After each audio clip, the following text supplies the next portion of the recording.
नमस्कार दोस्तों, स्वागत है आप सभी का एक बार फिर से। तो आइए नजर डालते हैं आज दिन भर की तमाम बड़ी खबरें, मुख्य समाचार, today breaking news, headlines news, सभी खबरें महत्वपूर्ण और काम की खबर है। तो वीडियो में बने रहिए और वीडियो को पूरा लास्ट तक जरूर देखिए। तो बढ़ते हैं आज की पहली बड़ी खबर की ओर। पश्चिम बंगाल सरकार ने 1 जुलाई तक बढ़ाए प्रतिबंध, जाने क्या दी गई है छूट। बता दें कि कोरोना महामारी के चलते पश्चिम बंगाल की ममता सरकार ने 1 जुलाई तक प्रतिबंधों को बढ़ा दिया है। इसके साथ ही राज्य सरकार ने आवश्यक सेवाओं को छूट दी गई है। बंगाल की मुख्यमंत्री ममता बनर्जी ने सोमवार को यह आदेश जारी करते हुए निम्न आदेश जारी किया है। बता दें कि सभी सरकारी कार्यालय 25% स्टाफ के साथ काम करेगा। प्राइवेट और कॉर्पोरेट ऑफिस सुबह 10 बजे से शाम 4 बजे तक खुले रहेंगे, जिसमें 25% से अधिक ही स्टाफ रहेगा। शॉपिंग मॉल और कॉम्प्लेक्स की दुकानों को सुबह 11 बजे से शाम 6 बजे तक 50% स्टाफ के साथ खोलने की परमिशन दी गई है। सभी शिक्षण संस्थान और जलमार्ग फिलहाल अभी बंद रहेंगे। आपात स्थिति को छोड़कर निजी वाहनों की आवाजाही निलंबित रहेगी।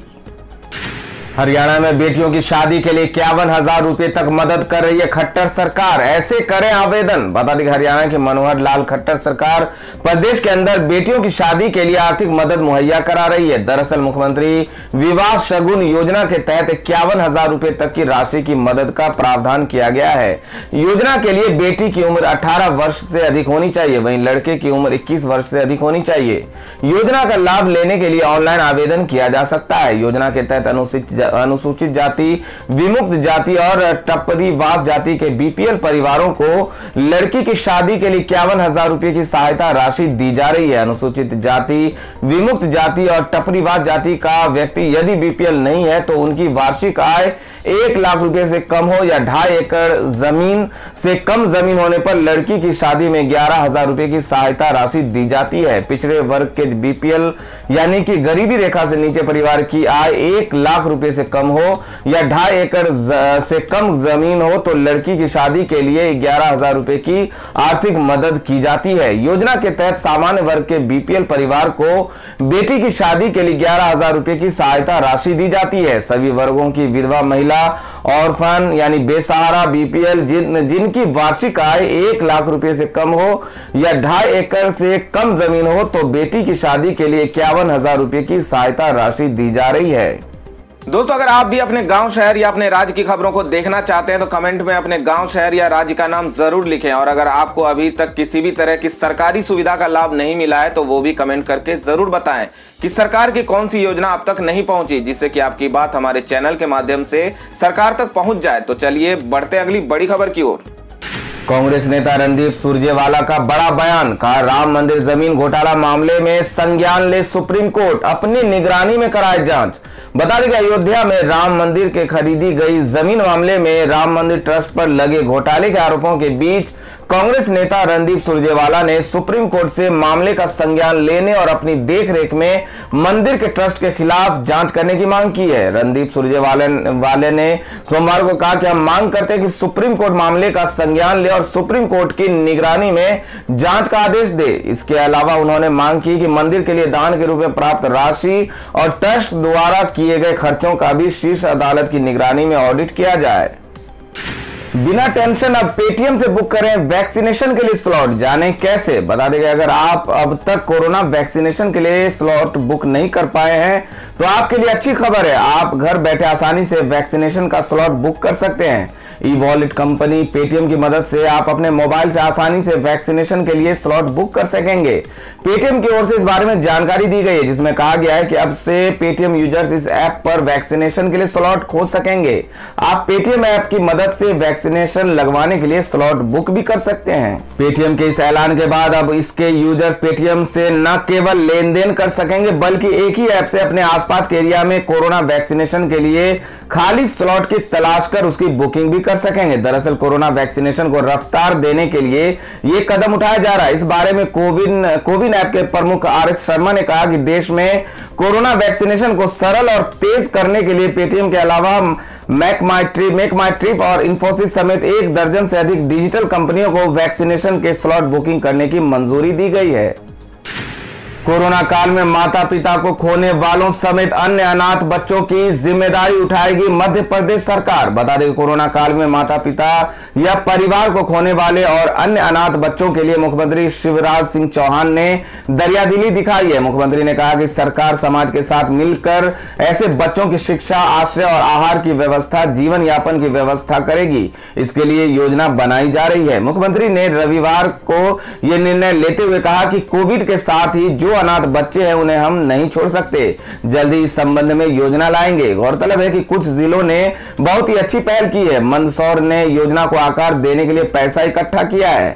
गुजरात के अहमदाबाद से केजरीवाल का ऐलान, 2022 के गुजरात चुनाव में सभी सीटों पर लड़ेगी आम आदमी पार्टी। बता दें कि दिल्ली के सीएम अरविंद केजरीवाल आज गुजरात आए। यहां आते ही उनका अहमदाबाद एयरपोर्ट पर आम आदमी पार्टी के कार्यकर्ताओं ने स्वागत किया।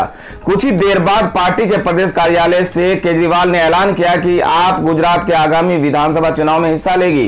ये पूछे जाने पर कि आम आदमी पार्टी के प्रत्याशी कितनी सीटों पर चुनाव लड़ेगी तो केजरीवाल बोले, हमारे उम्मीदवार सभी सीटों पर चुनाव लड़ेंगे। बता दें कि अगले साल देश के कई राज्यों में चुनाव होने वाले हैं, जिनमें देश का सबसे बड़ा सूबा उत्तर प्रदेश, उत्तराखंड, मणिपुर और गुजरात शामिल है। गुजरात भाजपा का गढ़ रहा है।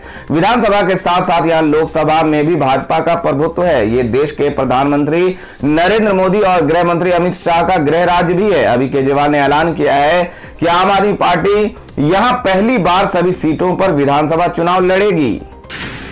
कोरोना महामारी में अनाथ हुए बच्चों की पढ़ाई का सारा खर्च उठाएगी ओडिशा सरकार। बता दें ओडिशा सरकार कोरोना महामारी में अनाथ हुए मासूम बच्चों की पढ़ाई का सारा खर्च वहन करेगी। महिला एवं विकास विभाग की सलाहकार सुलता देव ने सोमवार को यह जानकारी दी। सुलता देव ने कहा कि ऐसे बच्चों को सरकार की ग्रीन पैसे योजना का भी लाभ दिया जाएगा, जिसके तहत मेडिकल और इंजीनियरिंग की पढ़ाई करने वाले छात्रों को आर्थिक सहायता दी जाती है। बता दें कि कोरोना महामारी ने हजारों बच्चों के सिर से उनके मां बाप का साया छीन लिया। ऐसे बच्चों की मदद के लिए कई राज्य सरकारें आगे आ रही है। राजस्थान की गहलोत सरकार ने भी कोरोना में अनाथ हुए बच्चों को 1 लाख रुपए की आर्थिक सहायता देने का ऐलान किया है। इसके अलावा लखनऊ विश्वविद्यालय ने कोरोना महामारी में मां या पिता अथवा दोनों को खो चुके अनाथ बच्चों की पढ़ाई का पूरा खर्च उठाने का फैसला किया है। बता दें कि पिछले कुछ दिनों में देश में कोरोना को लेकर हालात काफी बेहतर हुए हैं। कोरोना के मामलों में भारी कमी आई है। इसके अलावा कोरोना के मामले तेजी से घट रहे हैं। बीजेपी सांसद एक्टर रवि किशन ने उठाया भोजपुरी सिनेमा में अश्लीलता का मुद्दा, गानों को बैन करने की मांग। बता दें कि भोजपुरी भाषा की फिल्मों में अश्लीलता के मुद्दे पर अब बीजेपी सांसद और एक्टर रवि किशन शुक्ला ने मोर्चा खोला है। रवि ने उत्तर प्रदेश और बिहार के मुख्यमंत्रियों को पत्र लिखकर भोजपुरी फिल्मों और गानों में अश्लीलता पर रोक लगाने की मांग की है। वहीं केंद्रीय सूचना एवं प्रसारण मंत्री प्रकाश जावड़ेकर से भी गुजारिश की है। भोजपुरी फिल्म इंडस्ट्री में अश्लीलता को लेकर पहले भी चिंता जताई जा रही है।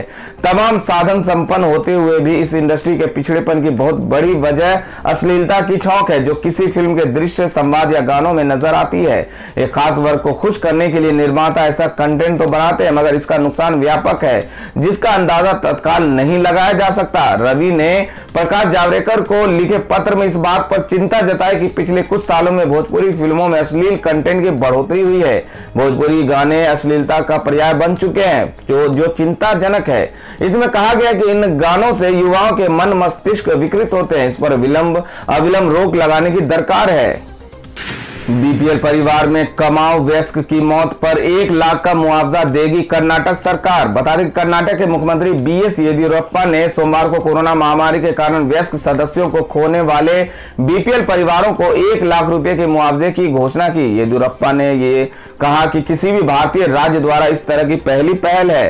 येदियुरप्पा ने कहा कि सरकार इस बात से अवगत है कि परिवार के कमाऊ सदस्य की मृत्यु के बाद कई परिवार मुश्किल दौर से गुजर रहे हैं या बुरे दौर से गुजर रहे हैं। बीएस येदियुरप्पा ने कहा कि गरीब परिवारों में कमाने वाले सदस्यों की मौत से कई परिवार संकट में हैं, कई परिवार सड़कों पर आ गए हैं। इसे ध्यान में रखते हुए बीपीएल परिवार को 1 लाख रुपए का मुआवजा देने का निर्णय लिया गया है। जहां एक वयस्क की कोविड-19 से मौत हुई है, ये प्रति परिवार एक सदस्य को दिया जाएगा। सीएम ने कहा कि इससे राज्य के खजाने पर 250 से 300 करोड़ रुपए खर्च होंगे।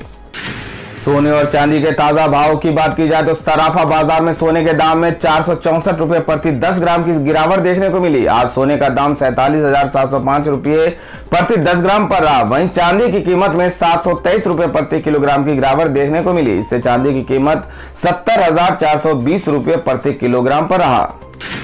जान लेते आज के मौसम समाचार को। बता दें कि देश के अधिकतर राज्यों में मानसून ने दस्तक दे दी है। शायद ही कभी मानसून 25 जून से पहले पश्चिमी हिमालय क्षेत्र में पहुंचा हो, लेकिन इस बार मानसून ने पहाड़ी क्षेत्रों में समय से पहले दस्तक दी है। रविवार 13 जून को तेजी से आगे बढ़ रही मानसून हवाओं ने उत्तराखंड, जम्मू कश्मीर, लद्दाख और हिमाचल प्रदेश की पहाड़ी इलाकों में पहुंच गया है। ये 21 साल में पहली बार हुआ जब यहाँ मानसून 25 जून से पहले पहुंचा है। भारतीय मौसम विज्ञान विभाग के पूर्वानुमान के अनुसार अगले 2 से 3 दिनों तक उत्तर पश्चिम भारत के कई हिस्सों में बारिश हो सकती है। दिल्ली, हरियाणा, पंजाब, चंडीगढ़ और उत्तर प्रदेश के कई हिस्सों में मानसून के आगे बढ़ने के साथ ही गरज और तेज हवाओं के साथ बारिश होने की संभावना है। इसके लिए आईएमडी ने ऑरेंज अलर्ट जारी किया है। तो दोस्तों, ये थी अब तक की सभी बड़ी खबरों की अपडेट्स। टुडे ब्रेकिंग न्यूज और लेटेस्ट खबरों को देखने के लिए हमारे चैनल को सब्सक्राइब जरूर कर लें। वीडियो लाइक और शेयर जरूर कर दें अपने दोस्तों और रिलेटिव्स के साथ। तो दोस्तों, आपसे फिर मिलेंगे काम की खबरों और सरकारी योजनाओं की एक और नई वीडियो के साथ। तब तक के लिए धन्यवाद दोस्तों।